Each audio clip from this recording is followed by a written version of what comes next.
Are you serious? You gotta be kidding me. They counted that? Phil Kessel. Like, there's clearly contact. The net is off. Oh, Kessel. Like, this is just their luck. Honestly, this is just their luck. Oh, Phil Kessel. Just stop saying that.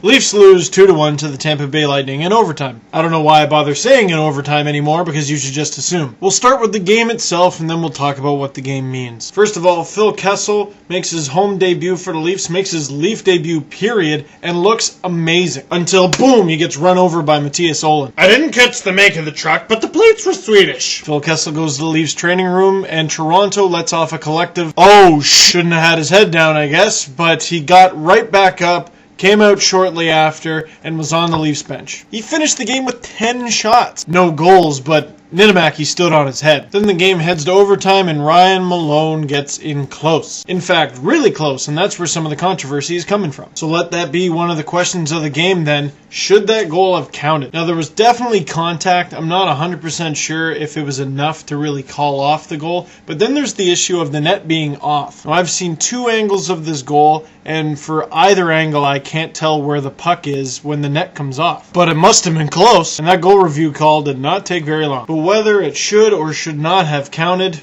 it counted. And that's the Leaf season so far. It's the Tampa Bay Lightning. You desperately need a win. That's a game you gotta win. And they didn't. Be happy about Kessel's debut? Fine.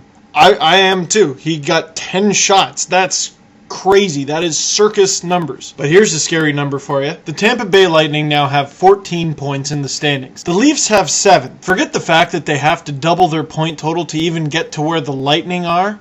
They're on pace to get 44 points this year. What does that even mean? Yes, they're on a 5-game point streak. However, they're also on a 4-game winless streak. Kinda makes the overtime point rule sound stupid, doesn't it? And a lot of people keep saying, oh, don't hit the panic button, don't hit the panic button. Well, next game is the 14th game of the season, and if the Leafs lose, especially in regulation, to the train wreck that is the Carolina Hurricanes, panic button. Now, I'm not saying trade Caberlet or something groundbreaking like that, but benchings, call-ups, waivers, anything, unless you're content on finishing in last and giving the Bruins a lottery pick. Dude, you're so negative. Talk about the positives. Okay, fine. Caberlet was named NHL Player of the Week this week, and I can't remember the last time a Leaf was named the Player of the Week. Yeah, keep going. Okay, Gustavsson absolutely stood on his head, and it looks like the Leafs finally have a stable #1 goaltender. Come on, one more. Okay, with the 10 shots he had tonight, Phil Kessel brings something to the Leafs lineup that at least shows a promise of change without too many moves having to be made. There, I knew you could do it. Yeah, dude, they're still in last place. There's good things in place for the Leafs, but I can best describe them this way. For whatever reason, you've trusted your buddy to buy you a nice suit for some formal event you're going to. And he gets you some nice shoes, and you go, oh, those are nice shoes, and they're Thomas Caberlet shoes, and they're really fancy. And he gets you this belt, and it says the Monster on it, and it's a really, really fancy, nice-looking gold-plated belt. And he gets you these pants, these really nice Kessel pants, and you're starting to look sharp. And the last thing he pulls out is the tuxedo t-shirt. Dude, I can't go to the event in this. Most of the Leafs are that t-shirt. Sure, there's some parts to your outfit that are really classy. However, you still look horrible. Sorry I'm being so negative, I guess. You know, they are on a 5-game point streak. Certainly, they've played much better since they had that week off.